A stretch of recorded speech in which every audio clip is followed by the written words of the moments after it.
Uba Winston Tony Lyngdoh UMDC ka Voice of the People Party na Nong Thymmai constituency ha Khas Hills Autonomous District Council mentagasngi ulu syajit banlong unoyalam uba Thymmai hapo ka Khas Hills Autonomous District Council kani ka jing syajit jong uba Winston Tony Lyngdoh kalong hadian bauba syembor lang renja ula no ya ka kam kumu CEM namar ba umdon hakamet kaphat kabakoy kabakya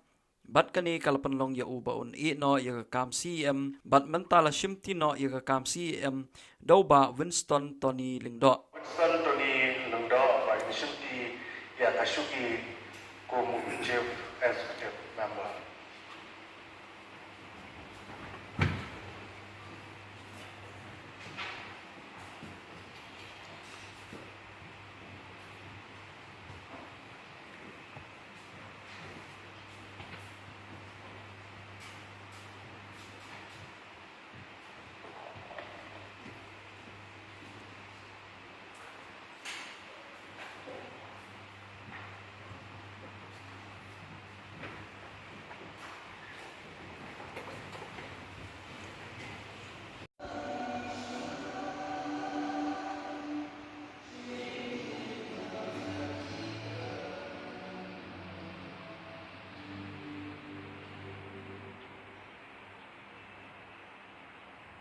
So much. Under Rule 34 of the Assam and Media Autonomous District, nominate Shri Lancaster Marbanyang and Shri Lushai Kharbani to form a panel of chairmen for this session. Kumbala Pantip Shapi Baro,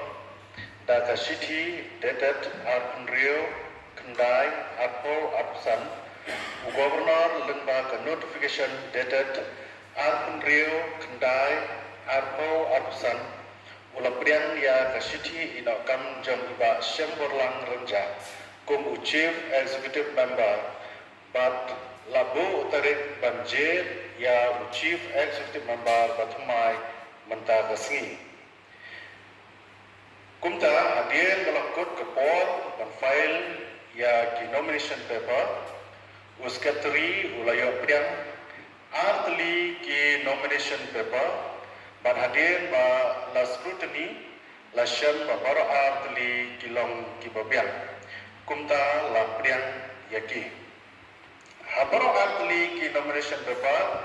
la propose ya ka kerteng iba Winston Tony Lyngdoh da iba Lancaster Marbanyang ba iba Edison Khar Umno. Bala second part da ba Densil Renat Chan ba ikong ai bandaplen Lyngdoh nanglang.